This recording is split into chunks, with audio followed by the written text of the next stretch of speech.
So hello everyone. Today we are going to discuss about the current affairs of environment subject from the 1st of May to the 10th of May. And let's start with the first news, that is Kashmir saffron gets GI tag. अ, तो सबको ये अपना saffron तो पता ही होगा, जिसको हम केशर बोलते हैं. That is widely used in food, different food items etc. So Kashmir ये जो saffron है, तो not only domestically use होता है but ये export भी होता है, and that is grown in this Karewa region. As you know, जिन लोगों ने पढ़ा है तो उनको पता होगा करेवा रीजन ये पीर पांजाल के नॉर्थ वेस्ट रीजन में आता है. Pir Panjal is the sub range of Himalaya, and Himalaya में अगर देखोगे आप तो ग्रेटर हिमालय के बाद जो मिडिल हिमालय आता है, that is Pir Panjal, Dhauladhar, नागतिब्बा, Mussoorie range. सो इनके मिडिल हिमालय का जो पीर पांजाल एक पार्ट है जो जम्मू कश्मीर से श्रीनगर के आसपास से फ्लो होता है, सो उसके नॉर्थ वेस्ट पार्ट में करेवा प्लेटफॉर्म आता है. एंड यहाँ पे थोड़ा सा फ्लैट टोपोग्राफी है, बिकॉज अदर एरियाज पे अगर आप देखोगे तो स्टीप टोपोग्राफी आती है, एंड यहाँ पे थोड़ा फ्लैट पार्ट है, सो दैट यहाँ पे एलिवेल सेडिमेंटेशन या मोरेन्स सेडिमेंटेशन हुआ है. एंड सो दैट्स व्हाई यहाँ पे ये area good for the agriculture, not only for the saffrons but also for some rice cultivation and orchids cultivation and different कभी कभी यहाँ पे grapes भी production लिया जाता है. So and also most famous is the apple production. So यहाँ पे ये area बहुत important है, करेवा formation. Next is कि यहाँ पे हम देख सकते हैं कि it is only saffron in the world which is grown at an altitude of 1600 metre to 1800 metre. So ये बहुत इंपॉर्टेंट है कि हाईएस्ट अल्टीट्यूड पे सैफरन ग्रो होने वाले एरिया जम्मू कश्मीर का आता है. So it is characteristics are the thicker stigma होता है इसका, देन डीप रेड कलर होता है, हाई अरोमा होता है, bitter flavour, chemical free processing होती है एक्सेट्रा. सो ये सम ऑफ द इसके इंपॉर्टेंट फैक्टर्स है. एंड उसके बाद Kashmir saffron is grown in some regions like Pulwama, Budgam, Kishtwar and Srinagar. So these region में majorly grow होता है. And Iran is the largest producer of saffron. With the GI tag, Kashmir saffron would gain more prominence in the export market. So Iran is the largest producer of saffron, but GI tag अगर कश्मीर को मिल रहा है saffron के लिए, so एक identity हो जाती है. तो GI tag क्या होता है ये हम थोड़ा सा आगे देखते हैं. Geographical indication मिलता है इसके लिए. So in short मैं आपको बताता हूँ कि उसके लिए कि for example वो product वो एरिया के लिए फेमस है. एंड फॉर एग्जांपल हम टी लेते हैं, इंडिया में टी प्रोडक्शन भी बहुत अच्छा है एंड कंजम्पशन भी बहुत अच्छा है. So that for example Darjeeling T, तो दार्जिलिंग या आसाम चाय ये एक फेमस एरिया होती है कि वो एरिया से हम उसको पहचानते हैं. तो सिमिलरली तो अगर ऐसी पहचान वर्ल्ड वाइड इसके लिए मिल जाती है, जोग्राफिकल इंडिकेशन मिल जाता है, तो उसके जब सेलिंग कर सकते हैं हम, तो वो एरिया के लिए वो डोमिनेंट हो जाता है या फिर वहां पे वो प्रोडक्शन इंक्रीज हो सकता है. ठीक है. So Kashmir saffron rejuvenates health and is used for the cosmetics or medicinal purpose also, and some of the foods में भी इसको यूज किया जाता है. तो वो एक important फैक्टर है.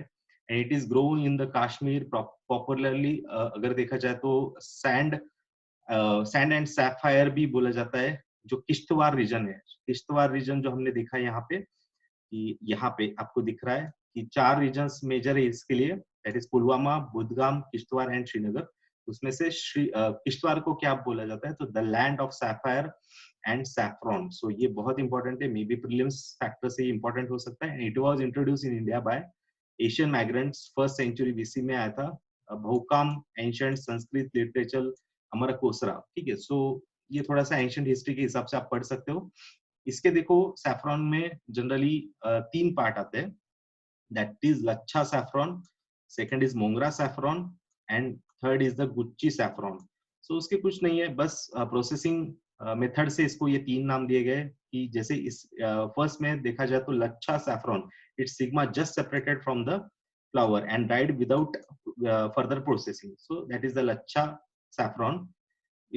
Next is the Mongra saffron. Its sigma are detached from the flower and dried in the sun and processed traditionally.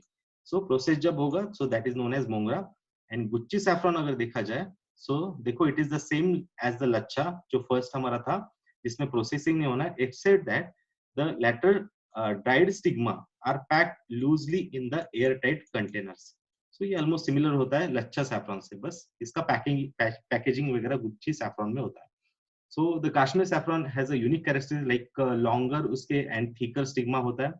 जो रेड कलर के जो स्टिग्मास होते हैं तो वो जनरली उसको हम सैफ्रॉन कहते हैं. कि देखो अगर आप यहाँ पे देख सकते हो, सो इट इज, ये जो फर्स्ट पार्ट है देखो इसका, तो यहाँ पे इसके जो ये स्टिग्मास दिख रहे हैं आपको रेड कलर के, सो ये मोर स्ट्रॉन्गर हो गया and longer. So that is the first characteristics of Kashmir saffron, that is longer and thicker stigma, natural deep red color, high aroma, bitter flavor, chemical free processing, high quality of crocin, that is coloring strength, and high medicinal values. So these are the 7 important characteristics. तो ये भी आपको याद रखना चाहिए. May be उसमें भी आपको कैरेक्टरिस्टिक्स में कंफ्यूज कर सकते हैं, तो उतना बस आपको प्रीलिम पॉइंट ऑफ व्यू से स्टेटमेंट अच्छे से याद रखना है. So next is GI tag. देखो क्या होता है, तो geographical indication is a name or sign used on a products which corresponds to a specific geographical location or origin, that is town, region or country. So the use of geographical indication as a type of indication of source acts as a certification that is the product possesses certain qualities and is made according to the traditional methods or enjoys a certain reputation due to its geographical origin. So उसका geographical origin एक important था कि वो proper climate में वहाँ पे grow होता है. So it is the original one. Exactly वो climate. For example, we try to grow the same saffron in some other regions like UP, Bihar, etc. So वहाँ पे climate अलग है, तो वहाँ पे जो saffron grow होगा, so comparatively it is going to be the different one. उसका taste होगा या differently उसकी जो growth होगी या उसके characteristics होंगे, तो वो शायद different हो सकते हैं. सो एग्जैक्टली वो बेसिस पे अगर यूपी एक्सटेंसिवली उसको ग्रो करता है एंड कश्मीर सैफ्रॉन के अंडर इसको सेल करता है, सो वो जो ओरिजिनल आइडेंटिटी है वो लॉस हो सकती है. सो दैट उनको ऐसे यूज नहीं किया जा सकता है कि अदर एरिया में अगर ग्रो होता है, सो वहां से जो सेल, वो जो प्रोडक्ट सेल होगा तो वो as a Kashmir saffron sale नहीं होगा. सो कश्मीर में जो ग्रो होगा वही का ही उसको जोग्राफिकल इंडिकेशन होगा. So appellation of origin is a subtype of geographical indication where quality, methods and reputation of the product strictly originate from the delineated area defined under the intellectual property right. तो exactly वहां पे जहां पे उसको grow होना है वहीं पे प्रॉपर वो बाउंड्रीज डिलिमिट करके उधर ही जो ग्रो होगे तो उनको ही हम सेल कर सकते हैं. Then 3 important treaties related to GI tag, वो देख लेना थोड़ा. कुछ एंशिएंट ट्रीटीज भी है. तो पेरिस कन्वेंशन एक था 1883 का, then still it is in force, 176 members है उसके. then Lisbon agreement on the protection of appellation and of origin, their registration 1958, and WTO agreement on trade related intellectual property rights, that is TRIPS. so ये 3 related to GI tag आएंगे, तो बस उतना याद रखना है आपको. स्टेटमेंट में आ सकता है ये question. and India enacted geographical indication of goods registration and protection act 1999 has came into force in 2003. तो जनरली हम ये फॉलो करते हैं 2003 का एक्ट. सो इन 2004 एंड 5 जैसे ये एक्ट हुआ था, उसके बाद ही देखो नेक्स्ट ईयर फर्स्ट किसको जीआई टैग मिला था. सो that is Darjeeling T became the first GI tagged product in India. ठीक है, सो वो एक याद रखना है. सो अगेन नेक्स्ट न्यूज ये थी May 2 से Manipur black rice get geographical indication. So जैसे सैफ्रॉन हुआ है तो नेक्स्ट मणिपुर का जो ब्लैक राइस है उसको जीआई टैग इंडिकेशन मिला है. सो उसका नाम है Chakhao, is scented glutinous rice popularly known as black rice which is cultivated in Manipur since the century and popular people apart from the state. Recently it has the got the GI tag registration. So ये north east में generally grow होता है. And बस उतना याद रखो आप कि मणिपुर में ग्रो होता है ये. सो उसका ये इंपॉर्टेंस होगा, that is the black rice. Okay, so next is और एक जीआई टैग मिला है एंड दैट इज कोवाली पट्टी कड़ाई मिट्टी. ठीक है, so it is somehow hard name but still okay, remember that.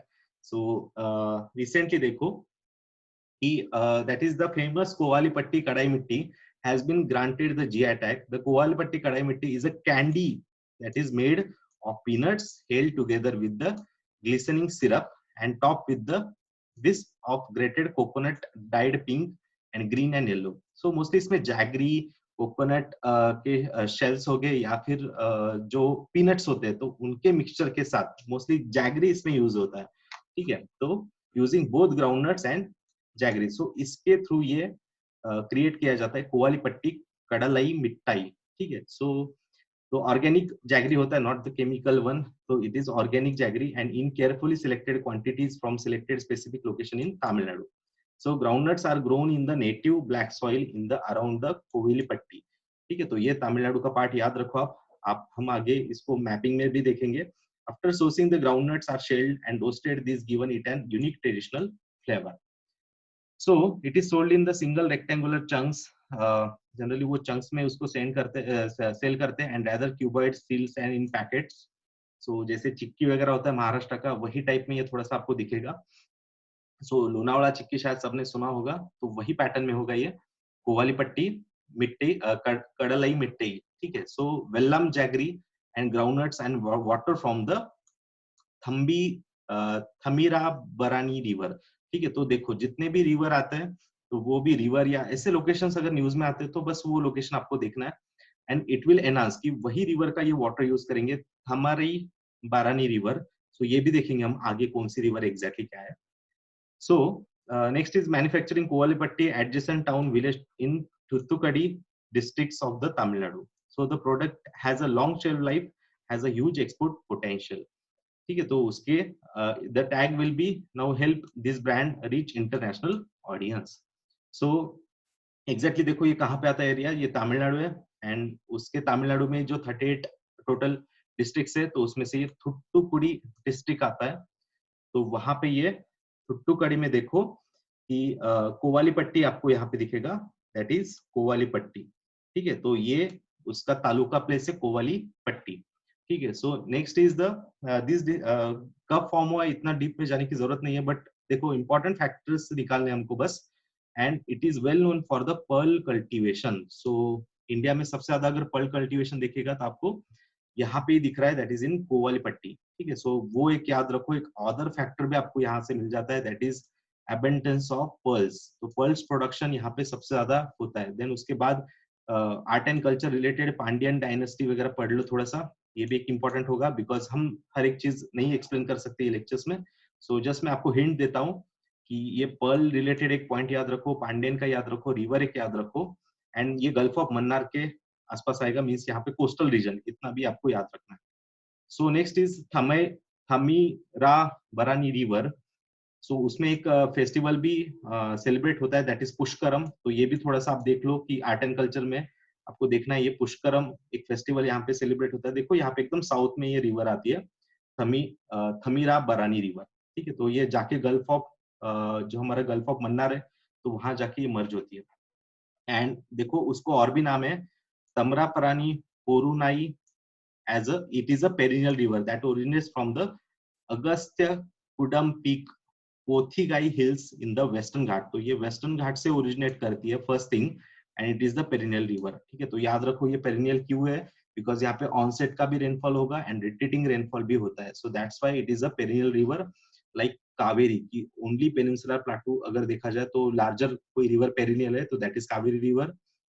So same ये short river या smaller rivers में भी ये भी आपको याद रखना है, दैट इज तमरापानी या Thamirabarani river. So it flows to Tirunelveli and Thoothukudi district in Tamil Nadu in southern India and merge with gulf of Mannar. तो ये एक पॉइंट इंपॉर्टेंट होगा, जितने भी मैंने हाईलाइट किए पॉइंट वो आपको भी हाईलाइट करना है और याद रखना है. सो ये सबसे इंपॉर्टेंट है कि गल्फ ऑफ मन्नार में मर्ज होता है. Okay, so next news is that color and Getty mark Thrissur-Puram. So no pump Getty at Thrissur-Puram in this year. So Thrissur-Puram is an annual Hindu festival held in Kerala. Okay, it is held at Vedda Kunthanam Temple Thrissur every year on the Puram. Okay, there are 10 participating temple in the Thrissur-Puram. So generally ऐसे elephants होते हैं and उसके साथ ये celebrate किया जाता है, but इस बार नहीं होगा because due to COVID-19 issue. So ये इस वजह से इस बार नहीं होगा. Thrissur-Puram is now for its 36-hour long celebration which include Kodiyattam flag hosting होता है उसमें, then rituals, some of the rituals accompanied by the percussion of instruments और एलिफेंट्स पैरेडिंग। तो एलिफेंट्स पैरेड्स होते हैं, डिफरेंट लोग यहाँ पे साथ में आते हैं फ्लैग्स वगैरह लेके। सो ये सम ऑफ द उसका थ्रिसुरपुरम में सेलिब्रेट होता है। ठीक है, तो बस आपको ये याद रखना है। एंड थ्रिसुरपुरम ये केरला का एक इंपॉर्टेंट फेस्टिवल है and it is considered as the most spectacular festival event on the planet by the UNESCO ने ऐसे कहा था। ये मोस्ट स्पेक्टेकुलर इवेंट होता है या फेस्टिवल होता है जो सेलिब्रेट किया जाता है, तो दैट इज थ्रिसुरपुरम। सो ये केरला के लिए याद रखो, ये मे बी इंपॉर्टेंट हो सकता है। Next is the sum of the fireworks वगैरह, ये होता है 36 आवर्स के लिए होता है ये जनरली, 1.5 डे लाइक आप पकड़ सकते हो। सो ये किसको वर्शिप करते हैं ये भी इंपॉर्टेंट है, worship Lord Shiva and inverse colour music and religion. So Lord Shiva को ये यहाँ पे वर्शिप करते हैं, तो वो भी आपको याद रखना है। तो ये आर्ट एंड कल्चर में आप कवर कर सकते हो थ्रिसुरपुरम रिलेटेड। सो अदर फेस्टिवल्स भी एक बार देख लो बिकॉज ये न्यूज में आता है, तो मे बी इंपॉर्टेंट हो सकता है, जैसे लाइक ओनम होगा, थ्रिसुरपुरम ऑलरेडी हमने देखा है, थेयम एक होगा, देन एक पोंगल एक इंपॉर्टेंट है। सो वो एक देखो, अट्टुकल पोंगला, ठीक है, वो एक रहेगा। So these are some important festivals of the Kerala, so also look that. So next news is that is the some documenting some east honey hunting group of Arunachal Pradesh. So the last honey hunting group of the Arunachal Pradesh, so वो देखना है हमको। the predominantly यहाँ पे कुछ areas है, communities है, so that is known for the uh, honey hunting skills etc, उनके लिए famous है। so उनको कुछ देखो, उनके related एक movie भी बना था। and these honey actually important क्यों है, because collected from the wild has been traditionally used for the medicinal properties. So it also award-winning film by the Thongdok Chronicle, a skill likely to die with half of a dozen of men from the Buddhist Sherdukpen community. तो ठीक है, तो ये community याद रखो, Sherdukpen community एक important होगा। then उसके बाद ये Thongdok Chronicle एक याद रखना है आपको, तो एक important हो सकता है। then next is the medicinal properties, इसके याद रखो। and the chi means honey, lupo means is the hunter in the dialect of the Buddhist etc, यहाँ पे दिया है। सो देखो ये मूवी एक इंपॉर्टेंट हो सकती है, मुझे ये पॉइंट डायरेक्टली इंपॉर्टेंट लगता है, दैट इज ची लिपो। सो द शेकटुपेन हनी हंटर्स, सो इनको ऑफिशियली सिलेक्शन हुआ इनका 2020 के दादा साहेब फाल्के पुरस्कार film festival award, that is film festival Dada Saheb Phalke पुरस्कार, ये 10th इनको मिला है, ये मूवी को मिला है। Short documentary film directed by the Kezang D Thongdok, ठीक है, तो इनको ये अवार्ड मिला है। And official selection of 7 Delhi international film festival 18 के लिए भी हुआ था, बट ये 20 का याद रखो, ये दादा साहेब फाल्के पुरस्कार ये रिनोन अवार्ड है, तो ये मे भी इम्पोर्टेंट हो सकता है। सो ये मूवी का नाम याद रखो, एंड दैट इज ची लुपो। Okay, so next is African swine fever, Assam told to go for culling. ठीक है, so African swine fever recently spread हो रहा है, सो उसके रिलेटेड इंपॉर्टेंट न्यूज है। एंड ये आसाम में एंड मेघालय में रिसेंटली नोट डाउन हुआ है, या फिर उसके कुछ केसेस दिखे, that is Assam swine fever. So देखते हैं क्या न्यूज है। सो ये Assam sorry African swine fever, ये देख लो एक बार कि the virus is highly resistance to low temperature में ज्यादातर स्प्रेड होता है, and it is highly contagious virus है, ट्रांसबाउंडरी वायरस, वायरल डिसीज है ये, तो ये एक important, and it is harmless to humans है। It can affect both domestic and wild pigs में ये सबसे ज्यादा स्प्रेड होता है। देन उसके बाद according to the sum of the reports 24% of member countries have reported this disease in 16 something. So ये कुछ इंपॉर्टेंट है, एंड डायरेक्टली कनेक्शंस वगैरह कैसे, ये थोड़ा इंफॉर्मेशन यहाँ पे प्रोवाइड किया है। एंड यहाँ पे देखो साउथ ईस्ट एशिया में चाइना में सबसे 18 में अभी दिखा था रिसेंटली, उसके बाद Mongolia, Vietnam, Cambodia, Hong Kong, and 20 में अभी इंडिया में भी दिख रहा है आपको। ठीक है, सो अभी रिसेंटली देखो 19 तक अगर देखा जाए तो total 10,211 outbreaks in Africa, Europe and Asia total यहाँ पे दिख रहे हैं। सो उसके कुछ symptoms include fever, loss of appetite, low energy, some abortions हो गए, या इंटरनल कुछ हेमोरेज हो गए, या विजिबल हेमोरेज हो गए, इवन डेथ भी हो सकती है पिग्स की। ठीक है, तो ये पिग रिलेटेड है। सो suspected hog cholera has killed at least some of the dozens of the pigs in Meghalaya district. So with the death 2,900 pigs Assam due to African swine fever. So first time in Indian subcontinent ये मिला है, ये 19 में 18-19 में. So India में भी अभी ये फर्स्ट टाइम रिकॉर्डेड हुआ है. So hog cholera, the classical swine fever ये, and otherwise known as hog cholera. ठीक है. So it is just a disease of the pigs. ठीक है. Okay.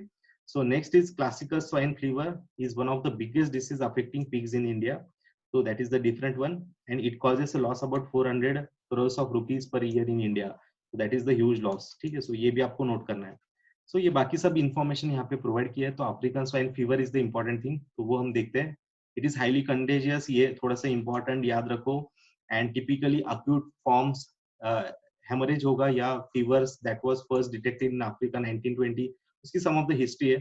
So you should go through this because ये आपका थोड़ा बायोलॉजिकल पार्ट में आएगा. So please go through this all points because उतना टाइम नहीं कि हम ये भी पूरा कवर करें. बस मैं इतना बताना चाहता हूँ आपको कि अप्रैल 20 में इंडिया ने रिपोर्ट हुआ है ये African swine fever in Assam, Arunachal and Meghalaya. ये 3 डिस्ट्रिक्ट, यहाँ पे मेघालय भी ऐड कर दो बाद में. सो मेघालय में भी ये रिपोर्ट हुआ है. So again come back to our environment news. That is, next news is Arctic ozone hole closes. So how the ozone layer hole over Arctic close. So generally बहुत लोग बोल रहे थे कि लॉकडाउन होने की वजह से पोल्यूशन कम हो रहा है etcetera etcetera, and that's why ये ओजोन होल क्लोज हुआ है. But the report says the different things. So that is first time देखो अभी, that is since the sum of the months. तो ये ओजोन होल जो आर्टिक है तो वो एरिया में ऑलमोस्ट क्लोज हुआ है. तो देखते क्या न्यूज है. सो द परफॉर्मेंस एग्जैक्टली क्या होगा, the function of absorbing, what is the importance of the ozone layer. I think everyone should know because जितने भी ग्रुप पे मेंबर्स हो गए या आई थिंक सब एटलीस्ट थोड़ा सा आपका बेसिक कवर होगा. And it is the basic thing कि यूवी रेज आपको पता है स्ट्रेटोस्फीयर में होता है. And second sorry ozone layer जो है वो स्ट्रेटोस्फीयर में होता है. And most important is the UV radiations के से ये प्रोटेक्शन करता है. यूवी रेज के भी 3 पार्ट होते हैं. So if you don't understand those points या आपको पता नहीं होंगे तो हम आगे कवर करते हैं. सो ओजोन होल देखो पहले क्या होता है कि it is not really a hole. It refers to a region in the stratosphere where the concentration of ozone becomes extremely low. तो जनरली ये डॉप्सन में हम काउंट करते हैं. सो सम ऑफ द डॉप्सन्स में इसका जो थिकनेस होता है वो होता है. एंड नॉट नेसेसरी कि एवरी एरिया में इतना ही थिकनेस हो. जहाँ पे टेम्परेचर ज्यादा होगा या पोल्यूशन ज्यादा है तो वहां पे मे बी ये थिकनेस कम हो सकती है. सो वही थिकनेस आपको यहाँ पे दिखेंगी कि डिफरेंट एरियाज में कम होगी. तो that is the ozone hole की जहाँ पे थिकनेस कम हुआ है सो वहां पे ओजोन होल होगा. So the European union Copernicus atmosphere monitoring services announce that the Arctic biggest ozone hole has closed. ठीक है. तो ये कैंप्स इंपॉर्टेंट है, वो देख लो आप एक बार. तो उन्होंने कहा कि बिगेस्ट ओजोन होल जो है आर्टिक पे वो क्लोज हुआ है. And how did it close? The closing of the ozone hole was phenomenon called the polar vortex. So that is the most important thing, that is polar vortex. And polar vortex circling, actually polar vortex क्या होता है ये important है. So देखो यहाँ पे एक लो cycle circle होगा. so ये आप देख सकते हो. for example this diagram, and that is the stable polar vortex and wavy polar vortex. तो जनरली ये एंटी क्लॉकवाइज रोटेट करते हैं अराउंड द 70 डिग्री नॉर्थ में जनरली हम देख रहे हैं. 70 डिग्री नॉर्थ में ये रोटेटिंग पैनल होता है. And the polar vortex is a large low pressure and cool air surrounding the earth northern and southern poles. Mostly हम नॉर्दर्न पे देखते हैं. तो नॉर्दर्न पार्ट में इसका इन्फ्लुएंस ज्यादातर कॉन्टिनेंट नॉर्दर्न हेमिस्फीयर में, तो इसलिए इसका इन्फ्लुएंस नॉर्दर्न हेमिस्फीयर पे होगा. The term vertex refers to the counter clockwise. ये एक इंपॉर्टेंट है देखो, flow of air that helps to keep colder air close to the poles. So ये कोल्डर एयर जितने भी पोल्स है तो वहां पे कन्फाइंड रहने के लिए मदद करेंगे. And during the winter in the northern hemisphere polar vertex will be the less stable and expand sending cold Arctic air wind southward like USA वगैरह. तो यूएस में 16 में वगैरह अगर आप देखोगे तो यूएस में पोलर वर्टेक्स की वजह से बहुत सारे कोल्ड विंड की वेव्स आई थी. सो वो भी आपको थोड़ा सा देखना पड़ेगा यहाँ पे. ठीक है. So the next thing is due to this polar vortex actually ozone rich air into the Arctic. तो पोलर वर्टेक्स यहाँ पे इसका एग्जिस्टेंस है या स्ट्रॉन्ग था. सो दैट्स व्हाई यहाँ पे टेम्परेचर ड्रास्टिकली डिक्रीज हुआ है. एंड उसकी वजह से यहाँ पे क्या हुआ कि ओजोन थिकनेस ये थोड़ी सी स्ट्रॉन्गर हो गई. So hole in the north ozone layer was detected in Feb 2020 and right now it is completely closed. Okay, closing is not because of the reduction of the pollution etc. Already मैंने कहा कि lockdown की वजह से नहीं, तो already ये naturally close हुआ है. सो नेक्स्ट थिंग इज ये आपको थोड़ा सा देखना है पोलर वर्टेक्स वगैरह. एंड देखो ये डायग्राम में भी आपको दिख रहा है कि जनरली पोलर वर्टेक्स ऐसे ही वर्क करता है. तो जनरली उसका एंटी क्लॉकवाइज वगैरह विंड्स की मूवमेंट्स होती है. सो लाइक दिस ये स्प्रेड होगा. Okay, so what are the ozone holes वगैरह. यहाँ पे साउथ पोल अगर आप देखते हो तो ozone hole are the most commonly found over the Antarctic region. ठीक है, सो याद रखना that is then that of the Arctic reason.